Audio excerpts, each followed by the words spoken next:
তো এখানে ওই রাত জেগে এসে মনিটরিং করার দরকার ছিল না। দিনের বেলা আমি 4 বার আসছি হলের ভিতরে প্রোগ্রামটা শুরু হওয়ার আগ মুহূর্ত পর্যন্ত কি সব কিছু ঠিকঠাক আছে কিনা। এখন মনে হচ্ছে যে আজকে আমি সবাইকে দাওয়াত দিলাম, আপনারা এসে খাবেন। আর আমি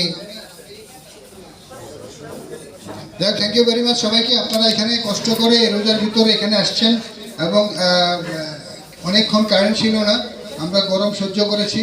তারপরে একটু আগে আমার মেয়েটা যেটা বলে গেল, আসলে ভালো মন্দের বিচার কখন হয়, কারণ হচ্ছে পৃথিবীতে যদি আলো না থাকতো তাহলে আধার কি জিনিস বোঝা যেত না, যদি আধার না থাকতো তাহলে আলোর মর্ম বোঝা যেত না, নাকি বোঝা যেত বলেন?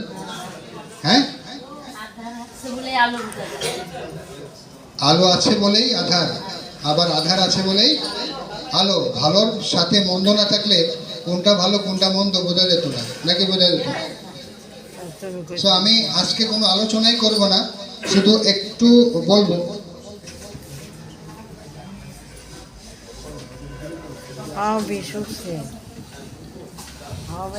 তো আমরা অ্যাকচুয়ালি এই যে রমজান মাস আর হয়তো 4-5 দিন 5-7 দিন পরেই আমরা প্রত্যেকের একদম সবাই চেষ্টা করি আমরা যেন গ্রামের বাড়ি থেকে ঈদটা করি, এরকম না বিষয়টা? অনেকেই আছি আমরা যারা ঢাকাতে আছি, আমি ঢাকাতে আছি।